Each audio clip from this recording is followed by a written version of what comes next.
go ahead. I'm Lukas Mikallev, President for the Federation of Hunting Conservation Malta.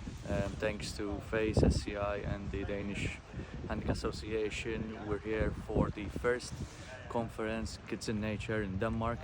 And we've got 2 days packed with interesting presentations, which of course we need to implement in every country in Europe.